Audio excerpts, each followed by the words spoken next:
so that my youth wouldn't be filled with regrets. On the eve of graduating in my senior year, I used a game of truth or dare as an excuse to publicly confess to Willow, the campus beauty I had secretly loved for 4 years, amid everyone's cheering and teasing. Willow didn't respond for a long time, just when I thought she was figuring out how to reject me.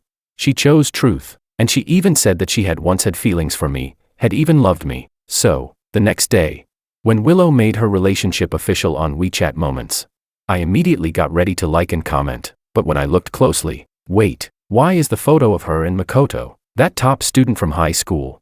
Chapter 1. When I woke up and saw Willow's official post on WeChat Moments, I thought I was still drunk. After getting up and drinking a glass of water, I checked my phone again. Willow and Makoto's faces were right there in the center of the screen, so shocking I almost choked on my water. I had thought that after last night, my relationship with Willow would take a huge leap forward. Turns out that leap went straight into a filthy ditch. I first left a comment under her post, "Congratulations." Then I went back to check the dozens of messages that had woken me up this morning. They were all from friends who had been drinking with me last night, sending their condolences. I replied to all of them with the same line, "I'm fine, still alive." But after replying to my middle school desk mate, David, I added another sentence. "It's like Disgusting's mom opening the door for Disgusting all the way home." Willow had liked Makoto for 5 years. It wasn't until the day the college entrance exams ended that she finally gathered the courage to slip him a love letter. Makoto didn't even look at it, just said, "Sorry." That night, I stayed with her in a KTV, singing heartbreak songs all night,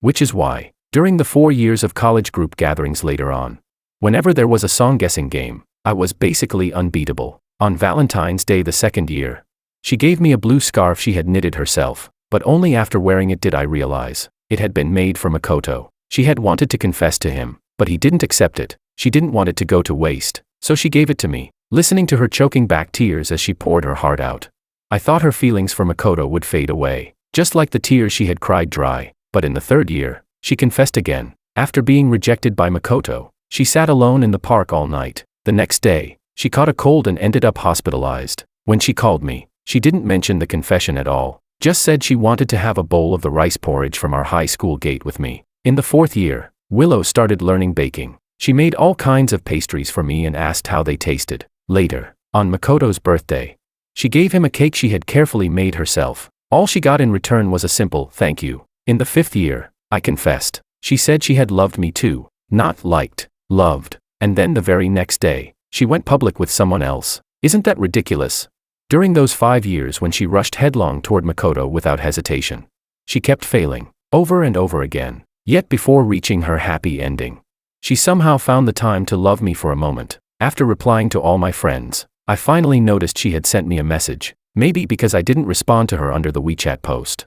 She specifically messaged me privately. She said thank you for my companionship over the years, and hoped I could find someone I truly love. Wow. Playing the hypocrite, doing something shameful while pretending to be virtuous. Even a passing aunt could tell who I liked. Yet she chose to pretend she was blind, so I acted like I didn't see it.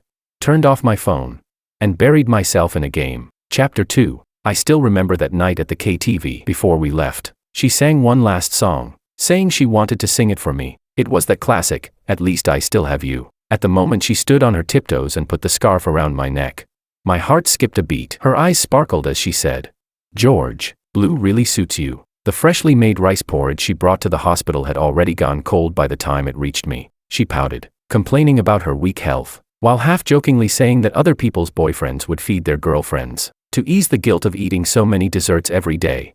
We would go running laps on the track together every night. I've never believed in that so-called more than friends, less than lovers. From the very beginning, I stayed by Willow's side because I wanted to date her. Year after year, she confessed to Makoto, again and again. I chose to give up, yet I kept getting pulled back in, by her ambiguous, almost flirtatious words and actions. She never said she liked me, but she never pushed me away either. And yet, every time I tried to take a step forward, she would immediately push my hand away from her wrist and tell me, "I've always seen you as a good friend." Chapter 3. By the time I finished 3 consecutive rounds of gaming, it was already evening. The grilled lamb skewers my roommate brought back for me had gone cold on the table, basically turned into jerky, and nearly chipped my teeth. There were dozens of unread messages on WeChat again. David said he had asked around and found out that Willow and Makoto had both been admitted to the same graduate school. I had asked Willow before, there were perfectly good schools in this city for her. So why insist on going somewhere so far away?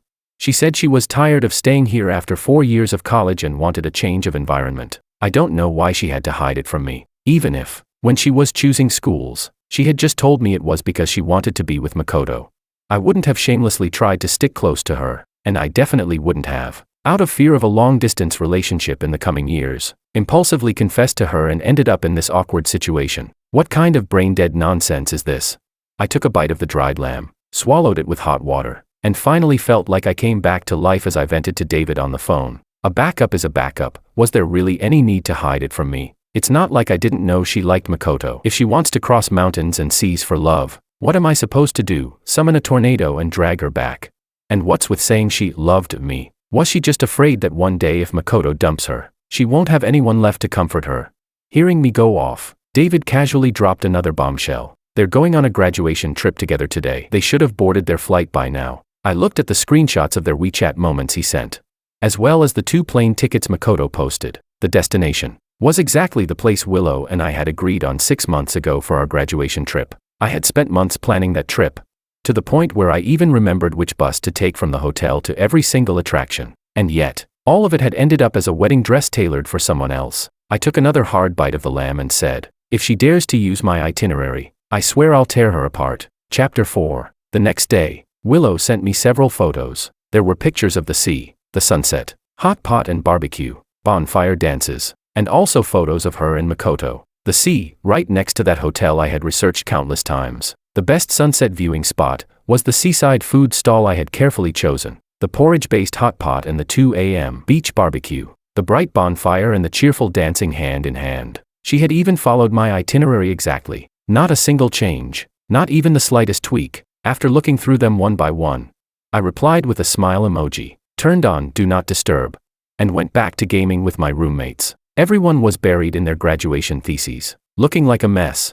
So we just ordered fried chicken and barbecue, squeezed together, gaming while chatting nonsense. Even while their hands were busy, they didn't forget to ask about the progress between me and my almost relationship. Everyone knew that out of 365 days a year, I spent 350 nights holding my phone, chatting with Willow. The other 15 nights were spent walking laps with her on the track. I said, she went on a graduation trip with her boyfriend. The room instantly fell silent, leaving only the overlapping sounds of ultimate skills from 4 phones. With a calm expression, I secured a pentakill, waved my hand, and said, no need to feel awkward. When the trash leaves, something better comes. If it's over, it's over. Who knows? The next one might even be better. They exchanged looks for a moment, then all burst out laughing. That's the spirit. I've wanted to say this for a long time, that Willow never looked like a good person anyway. Exactly. What kind of decent person keeps someone hanging for 5 or 6 years? Block her. Block her. Definitely block her. What a piece of trash. Ruining your mood. So, encouraged by everyone, I pulled myself together and decided to start fresh. On the very day I submitted the first draft of my thesis, went camping overnight in the nearby mountains with David under the excuse of relaxing. When he shoved a girl, along with her bag, into the car, I froze for a long time before reacting. The person sitting in the passenger seat, staring at me, was named Anna. She was David's girlfriend's roommate. We had met a few times at gatherings before, and we never got along. I found her talkative, her words were just as meaningless as mine, and she loved to argue, always forcing her logic. But David insisted she was gentle and kind, a rare beauty, second only to his girlfriend. I expressed my doubts about that, and strongly condemned his shameless public display of affection. Anna said, is David planning to release you into the wild in the mountains? Those dark circles, you look like a panda. I was fastening my seatbelt, and instinctively replied, yeah. Opportunities to be carried by a national treasure don't come often. Remember to put it on your resume when you get back. Might earn you some extra points. Surprisingly, this time she didn't continue along my line of banter. Instead, she tilted her head and looked at me with a half smile. For some reason, that made me uneasy. I quickly glanced at my face in the rearview mirror. Other than the terrifyingly large dark circles, there was nothing worth that kind of smug smile. Something you want to say? I asked bluntly. She said, I heard you and Willow broke up. So she was here to watch the drama. I laughed. We were never even together. How can you call it a breakup? At most, she let go early, and I got snapped hard by the elastic band I'd been holding onto. At the fork ahead, the ticking of the left turn signal tapped steadily in the silence. Anna paused for a moment before continuing. Then cut that elastic cord. A girl who only pulls you back and keeps things ambiguous isn't worth keeping. Besides, there's nothing that special about her to make you like her that much. Isn't it just that she has a slim waist, long legs, a sweet tongue, and wins scholarships every year? Her figure isn't even as good as mine. I didn't respond. If liking Willow were only because of those things, giving her up probably wouldn't be this hard. Seeing that I didn't answer, Anna somehow pulled out a box of steam eye masks and handed it to me. For you. Use it when you can. You stare at computers and phones all day and stay up late. Aren't you afraid you'll go blind? At the red light, I looked at the words cedarwood scent printed on the box. It reminded me of half a month ago, after a gathering, when I was driving her back to school. While chatting casually with my roommates, I had mentioned in passing that I liked the smell of cedarwood. For some reason, I suddenly asked, if I cut the elastic cord, would you be happy? Anna turned her head toward me, raised a peace sign like a pair of scissors, and the smile at the corner of her lips was impossible to hide. She said, I've already prepared the scissors for you. What do you think? I gripped the steering wheel, pretending to stay calm, hiding the surprise in my eyes, and replied, tone down that smile, it's about to stretch all the way to your ears. Chapter 5. David said that after Anna found out Willow and I had gone our separate ways, she treated his girlfriend to milk tea for an entire month, and the two of them organized this camping trip overnight. David raised his eyebrows at me and said, they call it camping, but doesn't it feel more like a double date?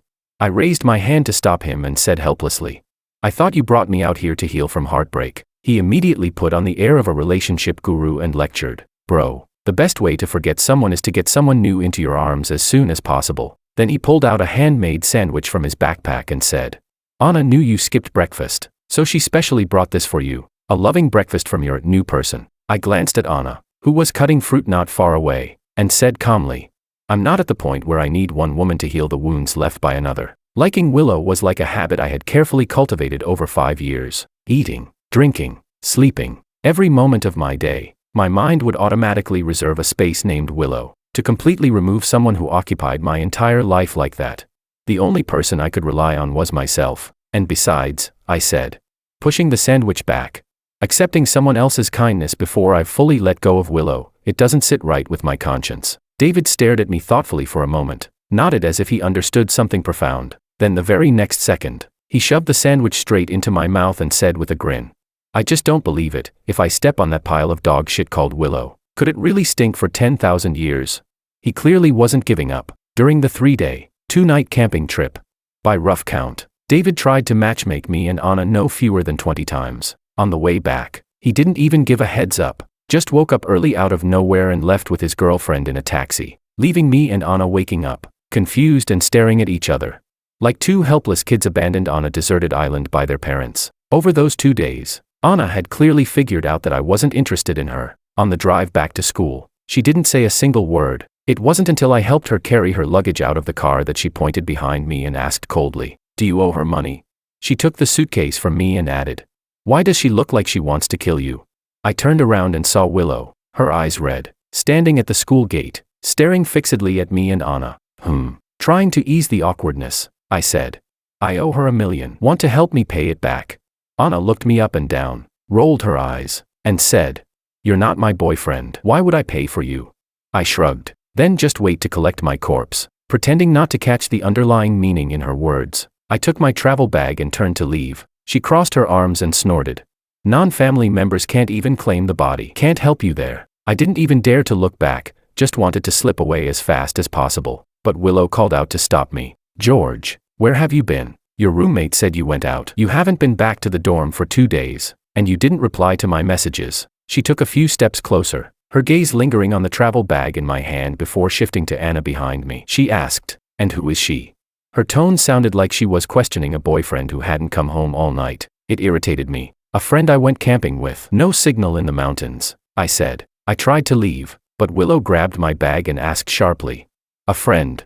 Since when did you have a friend like this that I didn't know about? Willow, after spending 3 days and 2 nights in the mountains, looking completely disheveled, being stopped at the school gate and interrogated by her made my temper flare instantly. Don't you think you're being a bit too controlling? I asked. Her tone turned sharp as well. What do you mean I'm too controlling? Haven't I always been like this with you? If it weren't for me, you'd still be hanging around with those illiterate punks at the school gate, robbing people. She stopped mid-sentence when she noticed my expression change, and her tone immediately softened. How can I not worry about you when you're like this? Chapter 6. After I got into the best high school in the city through my entrance exams, My parents got divorced, for the sake of letting me focus entirely on my studies. They actually kept up an act in front of me for 2 whole years. Later, I accidentally caught my dad fooling around at home with another woman. That was when the truth finally came out. Otherwise, they had planned to keep it from me until after the college entrance exams. Back then, I don't know if it was teenage rebellion or just being young and reckless. But during my first and second years of high school, I did all kinds of ridiculous things. Late arrivals, early departures, skipping classes, getting into fights, calling a group of petty thugs hanging around the school gate my brothers, either pulling all-nighters at internet cafes or following those so-called brothers around picking fights. It wasn't until my senior year that my homeroom teacher grabbed me by the collar and shoved me into the seat next to Willow. He said I had a good foundation but just didn't like studying, and asked Willow to help me whenever she could. From then on, Willow started managing whether I took notes in class, whether I did practice problems after class. She monitored all 3 of my daily meals. Even if it wasn't balanced, I couldn't just eat a bun and call it a day. She even strictly controlled my study progress. Every monthly exam, I had to sign my name in black and white, acknowledging how many ranks I had improved. I was practically dragged into college by her, like a prisoner being escorted under guard. On the day the exam results came out, she even joked, "One day as your teacher, forever like your parent, I'll be looking after you for life." And I really had thought about letting her take care of me for the rest of my life. I held back my emotions, not wanting to completely break down in front of her, and said, "Yeah, without you, I wouldn't even be a decent person right now." That's not what I meant. Willow reached out to grab me, but I pushed her away. I asked, "Did you have fun on your graduation trip?" She didn't expect me to bring it up so suddenly. She hesitated for a moment, then smiled gently at me. "It was pretty fun. I checked out several places this time. All spots you said you wanted to visit before. Once we finish our theses, we can go together. Then we can just pick the fun places." I honestly found what she said completely absurd, so I interrupted her before she could finish. "Willow, did you soak in seawater too long and get water in your brain? Or did you eat too much seafood and trigger an allergic reaction in your head? You've got a boyfriend, and now you're saying you want to go on a graduation trip with me, a guy. Does that sound appropriate to you? Not to mention, I already confessed to you, and you even said in public that you liked me. Aren't you worried your boyfriend might get mad?" But Willow replied with a sincere, earnest expression, "Makoto would understand. He wouldn't get mad. The relationship between you and me is different." I frowned. "How is it different?" She said, "I see you as a brother." Damn. I clenched my fists so hard, my nails dug deep into my flesh. That was the only reason I didn't slap her right then. The next second, I shoved her aside, put on a cold, expressionless face, and walked into the school with a swagger like I owned the place. David was right. I really fucking stepped on a pile of dog shit that stinks for 10,000 years. Chapter 7. While I was silently raging in the dorm, Willow was happily posting a 9-photo travel collage on WeChat Moments. After scrolling through the pictures, I randomly picked one lucky roommate to help me block her. That very night, Willow called, "George, I'm giving you 3 seconds to add me back on WeChat." 3, 2, before she could even say 1.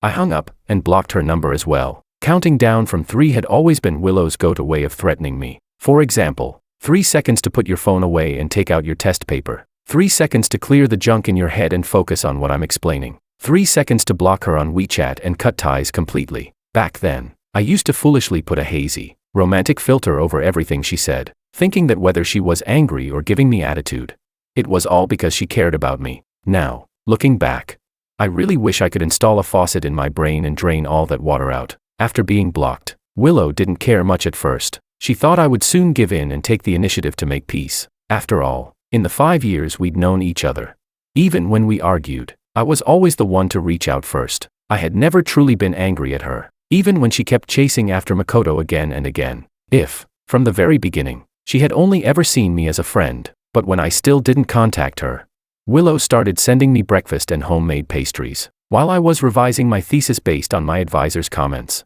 someone knocked on the door again and delivered a box of coconut bread, saying it was from a girl. This was the 8th time in a week that Willow had sent food. I didn't eat a single bite. My roommates, on the other hand, had collectively gained 3 pounds. The delivery person also said Willow would be waiting at the school gate tonight to celebrate my birthday with me. As soon as I heard that, I shut down my computer and left campus 2 hours early. I've never been this proactive, even when it comes to dodging the Grim Reaper. David had invited several friends to celebrate my birthday that night, mostly classmates I used to hang out with in middle school. Only Anna stood out as out of place among them. As soon as we sat down, She handed me a cedarwood-scented car air freshener and said, "Picked it up on the road. It's for you." I couldn't help but laugh. If you picked it up on the road, shouldn't you turn it into the police or lost and found? Why give it to me? Can you not call it out like that? After watching, with a cold expression, the entire scene at the school gate where Willow almost drove me insane. She had gone back to her dorm and laughed alone on her bed for an entire night. David even sent me a video that night, saying his girlfriend secretly filmed it and suspected Anna had been possessed. I said it wasn't possession. At most, she just forgot to take her meds. Just like now, I rubbed my forehead and said, "You staring at me and laughing like that makes me think you're mentally unstable." I gave the suggestion seriously, but she just shook her head casually and kept smiling. It's fine. I was never normal to begin with. Chapter 8. Once everyone arrived, people started egging each other on to play games. How about truth or dare? I waved my hands immediately. Nope, I've got trauma from that. Just hearing those words makes me dizzy and nauseous. Not happening. More than half the people there had witnessed my confession to Willow firsthand, so they all shot me helpless looks. Only Anna enjoyed stirring things up. She said, "Come on, just try it. Think of it as exposure therapy." I rolled my eyes. Do you even have a medical license to be treating me? In the end, everyone except me thought this therapy sounded perfectly reasonable. After a few rounds of drinks, David turned the spotlight on me. "Do you still like someone?" He phrased it subtly, but everyone could hear the meaning behind it. I knew they all cared about whether I could move on from Willow, but I had liked her for 5 years. Was letting go really that easy? At the very least, I'd need 3, 4, 5, 6 months as a buffer. Seeing me stare at my glass, clearly trying to dodge the question, David suddenly acted decisively. He picked up my drink and downed it in one go, not leaving me any room to retreat. "I drank it for you." No dodging. I looked at him, amused. "Seriously, that necessary?" "Don't question it," he said righteously. "Fine." I sighed and answered, "Yeah, there is." Tisk. David glared at me like I was beyond saving. If Anna hadn't been sitting between us, I swear he would have tried to smack me into the ground. After calming himself with a few drinks, he turned to Anna. "What about you? Do you like someone?" She nodded. "Yeah." David immediately leaned in. "Going to confess? We'll give you the chance." He was determined to play matchmaker to the very end. But Anna waved her hand. "No, it's not the right time yet." Someone nearby teased.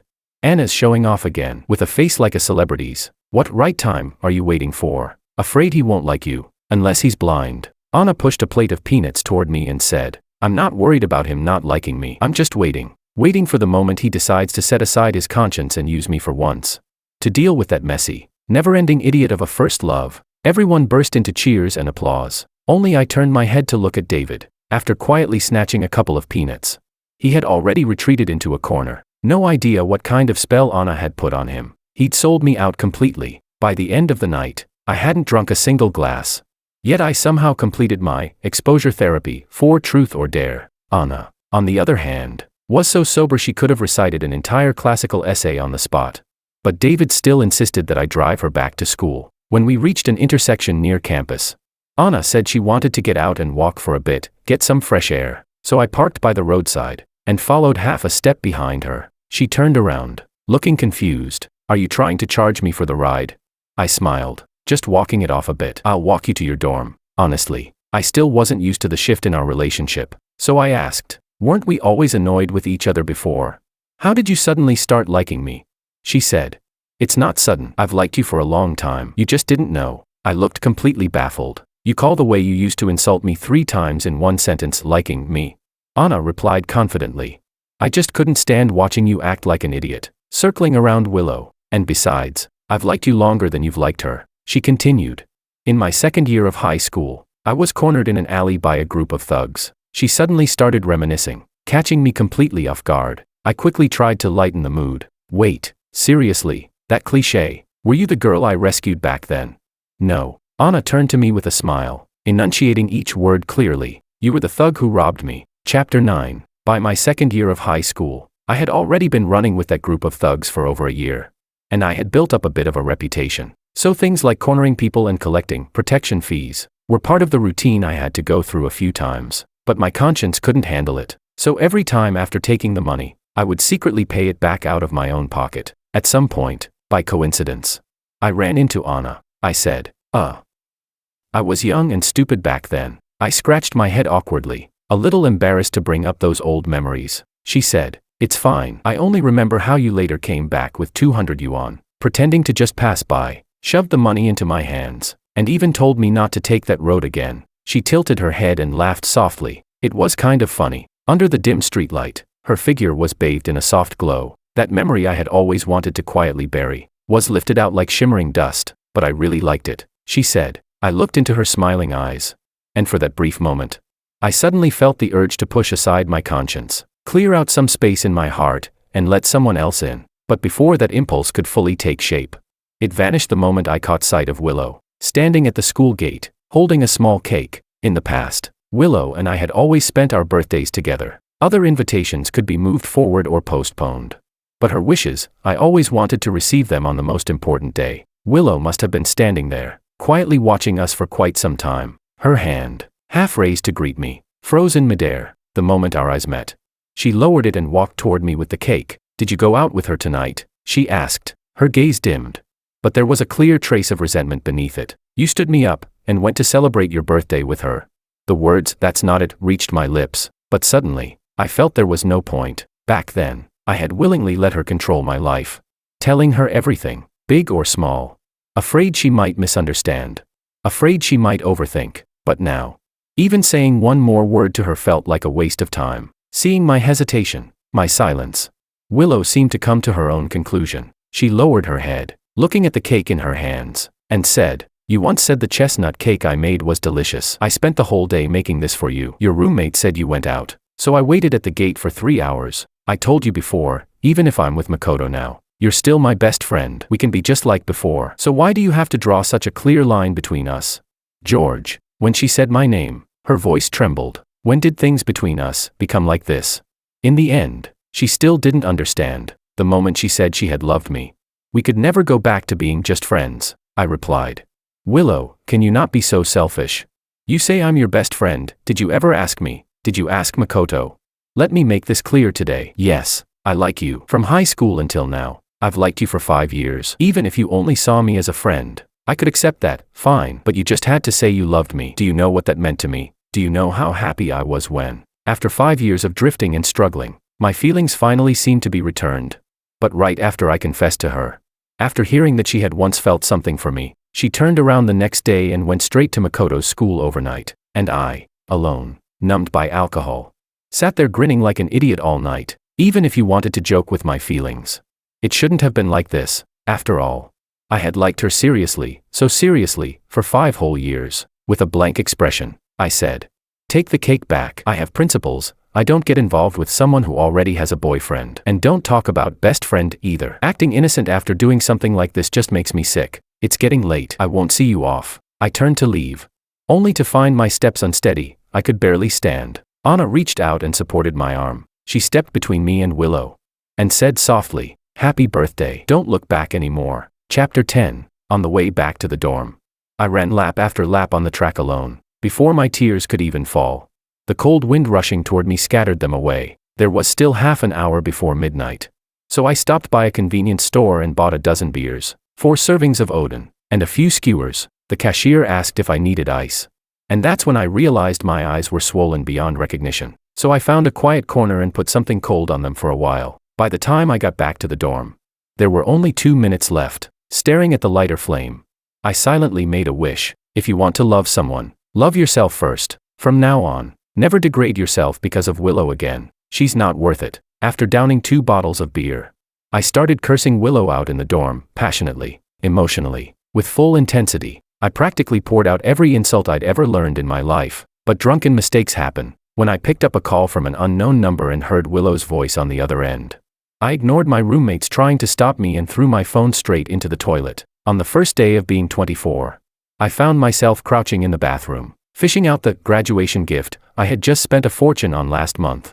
When David heard about it, he immediately came over to recruit some cheap labor. He dragged me into the mountains to work on a farm for a week. His girlfriend's parents had rented several hills years ago, growing fruit trees and raising chickens, and they were currently short on help, trading a new phone for labor. To me, that sounded like a terrible deal, but he didn't think so. It wasn't until I saw Anna getting into the car that I finally understood what he meant by paying once to hire 2 cheap workers. When I opened the car door, Anna stood outside wearing a white sun protection jacket, smiling brightly at me. David said you wanted to spend a week at a mountain farm, she said. I thought he was joking. Didn't expect you to be this enthusiastic. Clearly, she had no idea she'd been sold into labor. She thought it was just a fun trip. I didn't have the heart to expose the truth. Yeah, figured I'd relax a bit for once, I said. She nodded in agreement. The mountains mainly grew green jujubes and guavas. After the fruits developed, they all had to be wrapped in plastic bags, not just to prevent pests, but also to improve quality. The moment Anna got off the car, she didn't even have time to change clothes before being dragged into work. The men and women were assigned to different hills. Every day, before we were even fully awake, we followed the group up the mountain, and only came back exhausted after nightfall. After 7 days straight like this, aside from briefly seeing each other during meals out in the fields, Anna and I barely exchanged a single word. It wasn't until all the work was finally done that everyone washed up and sat together roasting sweet potatoes. David, sitting beside me, suddenly handed me his phone. The screen showed over 100 missed calls. At first, I thought it was some kind of scam. But when I looked closer, they were all from Willow. He said he hadn't told me on purpose these past few days, didn't want it to affect my work efficiency. As I scrolled through the WeChat chat logs he showed me, I cursed him out stubbornly. Clearly he was trying to help me vent my anger. Yet he still acted like he didn't care, after being unable to reach me for a whole week, and not knowing where I was. Willow had practically gone crazy, calling and messaging David every day. I skimmed through most of it, mainly apologies and questions about how I was doing. Only one message, sent at 3 a.m. yesterday, was different. She said Makoto had broken up with her. She had gotten drunk and accidentally called the wrong number. Ended up telling Makoto everything about us, from senior year of high school through 4 years of college. She said she couldn't live without me. Said she was wrong, that all these years, the person who had truly been by her side was me. Yet she had stubbornly chased after something distant and intangible. She said she couldn't let go of the humiliation of being publicly rejected by Makoto back then. But in doing so, she had forgotten that the person she truly liked should have been me. David broke a roasted sweet potato in half and handed it to me. Honestly, I really don't want you getting involved with her again, he said. But there's no point hiding this from you either. She just called me again with a different number I accidentally picked up. She said she'll be waiting for you at the school gate tomorrow. She wants to talk things out with you face to face. Chapter 11. Anna happened to walk over with 2 bottles of beer and caught that last sentence. With a blank expression, she squeezed herself between me and David, staring silently at the sweet potatoes roasting over the fire. After a few days of farm work, her skin had tanned quite a bit. She kept a straight face, not even sparing me a proper glance. Sensing the tension, David quickly got up and ran off to find his girlfriend. I handed her the half-eaten roasted sweet potato in my hand in exchange for a bottle of beer and asked, "Mad?" Anna took a bite of the sweet potato and muttered, "Once we're back, you have to treat me to a meal. David's paying, but he's not allowed to come." I couldn't help but laugh. "Deal. I'll make him pay for something big." Seeing me laugh so freely seemed to make her a little uncomfortable. She hesitated, then asked. She broke up. "What do you think?" I tilted my head back and took a long gulp of cold beer. After working non-stop for 7 days, I realized something. I didn't seem to need Willow that much anymore. At the very least, during those 7 days. Not once did she cross my mind. "Don't really think anything," I said. "I'm not Cupid. I can't assign her a new boyfriend." Anna froze for a moment. "That's not what I meant." I knew exactly what she wanted to ask, but I just smiled, raised my beer, and clinked it against hers. "I've already said goodbye to that messy, never-ending idiot of a first love. So, are you still going to keep waiting?" "If you are," I paused slightly, then added with a faint smile, "then I guess it's about time I prepare a confession." Chapter 12. I didn't go to listen to Willow's explanations. I even called her to say I wouldn't be going back to school, telling her not to waste her effort. In these 5 years, everything that had happened between us, I knew it better than anyone. I didn't need her to walk me through it again. But what I didn't expect was that she would wait at the school gate the entire day, from morning until night. After coming down from the mountain, I went out to eat with David and Anna, then got a massage. By the time I got back to school, it was already 11 p.m. Willow was still there. With reddened eyes, she walked toward me again, looking pitiful, like she was about to cry. "George, you're mad at me, aren't you?" she said. She tried to grab my hand, but Anna stepped in midway and blocked her, forcefully putting distance between us. Willow only pressed her lips together, then continued looking at me. "In the past, I did a lot of stupid things for Makoto. I even hurt people around me. I'm sorry, I really am. If there's any way to make it up to you, I can knit scarves just for you. bake only for you. I can take overnight trips just to see you. If that's not enough, then next time we play truth or dare, I can confess to you, and you can reject me in front of everyone. Humiliate me, okay? George, I'll do anything for you, anything, until you're willing to forgive me. As she spoke, her voice began to choke with emotion again. George, please, don't ignore me, okay? I really can't live without you. I stood there, listening to everything she said, and realized I didn't even know how to explain things to her anymore. I was tired. I had given up. I didn't love her anymore. But no matter how many times I said that, she wouldn't believe it. After all, how could someone who had loved her so deeply just change like that? To her, it was just that she hadn't seen her own feelings clearly for a while. So how had everything suddenly become like this? But aside from saying these things, I had nothing else left to say. I let out a sigh and said, Willow, just let it go. I'm really tired and I really don't like you anymore. If you still care even a little about what little friendship we had, then stop bothering me. I truly don't want to see you again. But even this final sentence, Willow still couldn't understand. She kept knitting scarf after scarf for me, just like she promised. The pastries were no longer half-finished samples for me to taste. The reason she ended up in the hospital changed, from being sick to standing in the rain outside my building. She even tried to publicly confess to me, but never managed to see me. She gave up her graduate admission and stayed in this city to find a job, just so that one day I might change my mind. But between us, there had been no future for a long time. Ever since the 5th time she confessed to Makoto,